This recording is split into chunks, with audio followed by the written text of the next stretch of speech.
shimmy, yeah, shimmy, yeah, shimmy, yeah. Drink. Swalla la la.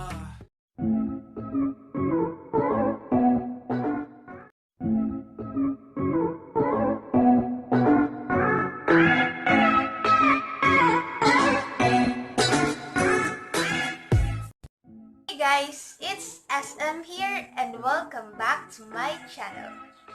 For today's video, I am going to show you guys what's inside my school Kikay Kit. So ayun, hindi ko naman ata magagamit yung ginawa kong pepper spray. But if you guys want to check it out, I'll put the link down below.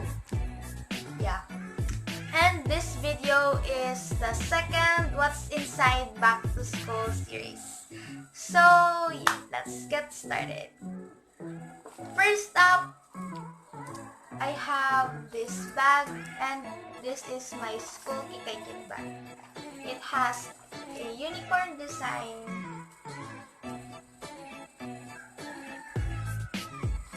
and unicorn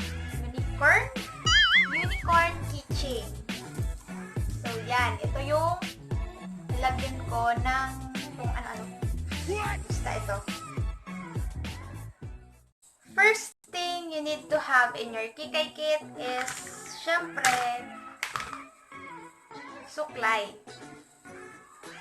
It's a given na kailangan yung magsuklay para hindi kayo magmukhang bagong gising or yeah, something like that. And, syempre, ang kapartner ng suklay, salamin. Para hindi naman na-hassle na pumunta pa kayo sa mga restroom or kung saan man na may salamin para lang mag-ayos. You need to have your own mirror. And next, you need to have this one. Oil control sheet. Mine is the Silk Secrets Aloe Vera Oil Control Sheets from Watsons. Siyempre, hindi natin maiwasan na pagpapawisan tayo, kaya kailangan natin ng oil blotting sheets. This is a must-have for girls, especially high school students and college students.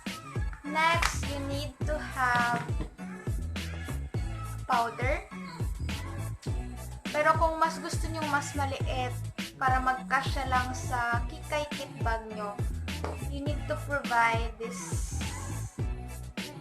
powder, na compact powder. This is Maybelline New York Clear Smooth All-in-One Shine Free Cake Powder. So, para maliit lang siya. At pwede nyo siyang ilagay lang sa loob ng Kikay Kit bag nyo. And, if you're not using powder, I might as well recommend the BB cream. So, I have this IY Korea BB Holic Everyday BB Cream. And mine has the shade light. So, hindi naman kailangan na dalhin nyo to na ganitong tube. You need to have a container to put your BB cream on it. Para hindi rin kayong mahirapan ng dami na ng dala-dala nyo. Tapos ang bigat pa. So, ayun. Kung gusto nyo naman, may alternative tayo which is the BB stick.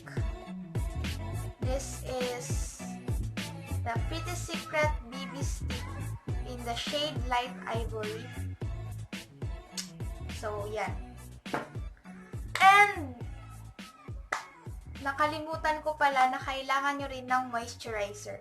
So, bali 3 moisturizer pala ang nagagamit ko so far. And the first one is this EB Cosmetics Korea Aqua Moisturizing Cream with Whitening. Ayan, may hanggul pa siya dito. Halatang galing sa Korea. And the second one na nagamit ko na is yung Beauty Fix Whitening Moisturizer. Ganito itsura niya. And for me, ang pinaka-effective sa lahat ay yung IY Korea Aqua Moisturizer Whitening Vita. Marami na ang gumagamit nito and nasatisfy sa paggamit nito. So, para minimal lang ang ang dadalhin nyo. Ano ba? I recommend you the sachet. Ganito itsura niya. So, ayun, moisturizer. And, syempre, you need to have cologne or spray. For me, ang ginagamit ko itong Pet Shop Fruit Babe na watermelon scent na amoy banana. Ayan. And, sometimes, ginagamit ko tong Juicy Cologne para fresh lang. And, syempre, minimalistic tayo ngayon. Nilagay ko siya sa isang spray container na, syempre, maliit lang. Ayan. And I have this Beatrice Cuticle Coat and this one. Palit-palitan ko silang ginagamit para kapag may tumayo ng mga baby hair man dyan. Ayan. Itong isa with Vitarelax technology. And next one, sa mga nagpupuyat gabi-gabi at pinaghirapan ng kanilang mga eye bags, syempre I recommend this EB Advanced Perfect Eye Concealer Smooth Formula. Ayan. Kailangan nyo to para pagtakpan ang mga kamalian. So, para matakpan ng mga eye bags nyo. Ayun. And, syempre, hindi mawawala ang face wash.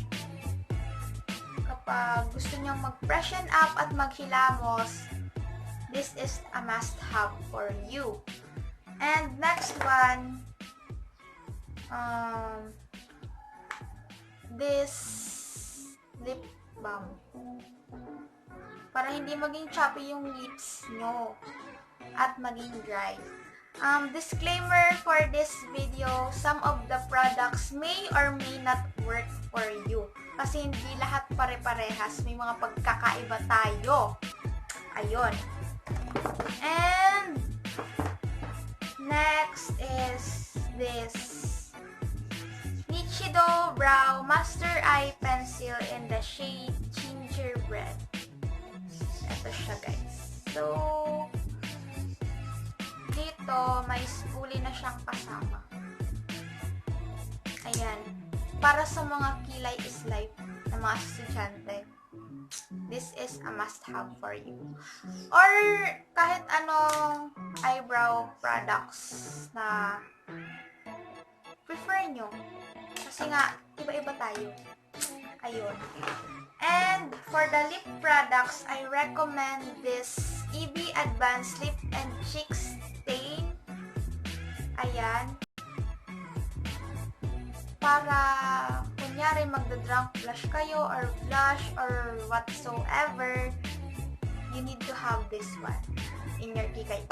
And, syempre, for minimalistic students, I prefer using this EB Evera Lip and Cheek Tint para mas konti yung space na ma-occupy ng product. And kapag ubos na siya, pwede nyo namang i-refill. Ayan. And next one, this is optional, but if you want to have that lip glow something, you need to have this EB Evera Lip Glow. And another one that I'm using right now is this Pinkies Collection lipstick in the shade Bark. So this is the color of the lipstick. Ayan. And then, kung gusto nyo talaga ng pangbonggahan, magdala rin kayo ng brush. Ayan.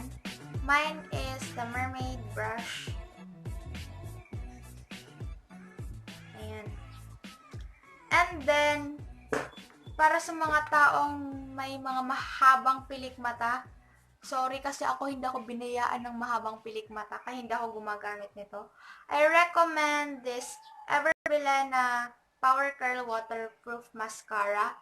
And you can use the Hyper Curl and the Volume Curl, something mascara.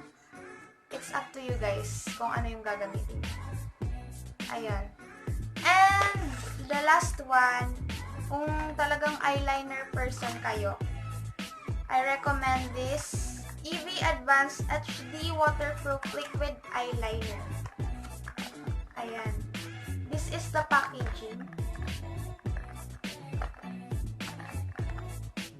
This is how it looks like.